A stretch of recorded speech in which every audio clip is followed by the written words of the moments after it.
Shalom, Bapak Ibu Saudara-saudari sekalian, salam sejahtera buat kita semua.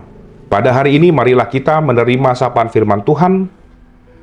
Sebelum kita menerima sapaan firman Tuhan, marilah kita bersatu dalam doa. Damai sejahtera dari Tuhan Allah yang melampaui segala akal, itulah kiranya yang memberkati hati dan pikiran saudara di dalam Kristus Yesus Tuhan kita. Amin. Bapak Ibu Saudara-saudari yang terkasih, firman Tuhan kita pada hari ini diambil dari kitab Amos 5 ayat 14. Demikian firman Tuhan.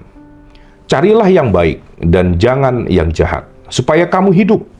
Dengan demikian Tuhan, Allah semesta alam, akan menyertai kamu seperti yang kamu katakan.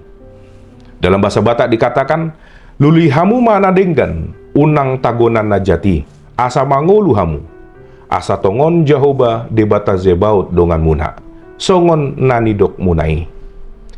Makmur bukan berarti berkenan di hadapan Tuhan. Bapak, Ibu, Saudara-saudari yang terkasih dalam Yesus Kristus, pernahkah saudara-saudara mendengar istilah Pax Romana?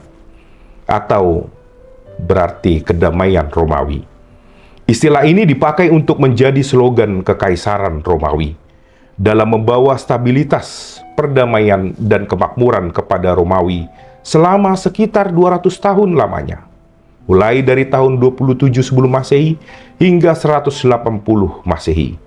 Intinya, Pax Romana adalah masa keemasan kekaisaran Romawi, di mana ekonomi pada waktu itu sangatlah kuat, infrastruktur sangatlah maju, wilayah kekuasaan yang sangat luas, serta memiliki militer yang sangat kuat.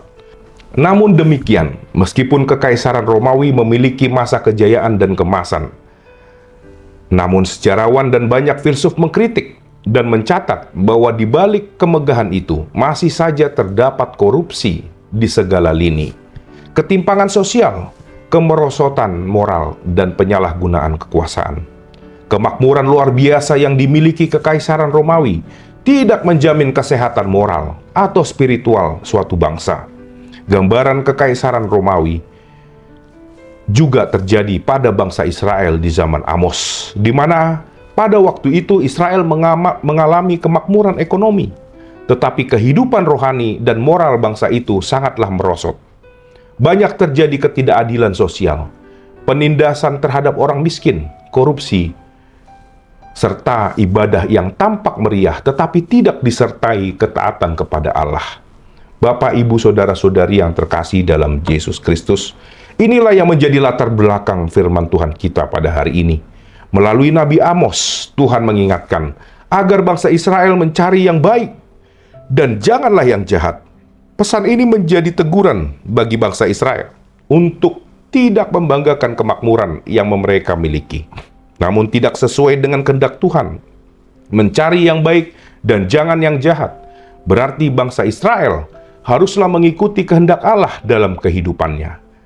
Tidak cukup hanya beribadah, tetapi umat harus hidup benar dan adil, karena inilah yang mendatangkan hidup dengan mengalami berkat, perlindungan, dan perkenan kepada Allah. Penyertaan Tuhan akan dinikmati oleh mereka yang hidup dalam ketaatan. Bapak, Ibu, Saudara-saudari yang terkasih dalam Yesus Kristus, dalam firman Tuhan ini, maka pesan Amos mengingatkan kita bahwa hidup yang berkenan di hadapan Tuhan adalah hidup yang sesuai kehendak Tuhan, bukan yang mengandalkan persepsi dalam diri kita. Ibadah yang kita lakukan setiap hari Minggu tidaklah cukup jikalau kita tidak melakukan apa yang dikehendaki Tuhan. Maka dari itu, marilah kita merenungkan firman Tuhan ini dan bertanya, apakah hidup saya sudah berkenan di hadapan Tuhan? Amin. Kita berdoa. Bapa di surga, kami datang mengucap syukur ya Bapa, atas firman-Mu yang Kau berikan kepada kami, di mana Engkau mengingatkan kami ya Tuhan, betapa pentingnya sikap baik, tindakan-tindakan yang baik yang kami lakukan Tuhan, yang berkenan kepadamu. Pakailah kami selalu Tuhan menjadi alat-Mu, sehingga kami boleh melakukan yang baik dan menjauhkan yang jahat. Berkati Tuhan jemaat-Mu yang akan beraktivitas pada hari ini. Berikanlah mereka kesehatan selalu, dan tambahkanlah rezeki kepada mereka. Terima kasih ya Bapa, di dalam Kristus Yesus kami berdoa dan mengucap syukur. Amin. Terima kasih telah menonton channel ini. Shalom, salam sehat, Tuhan Yesus memberkati.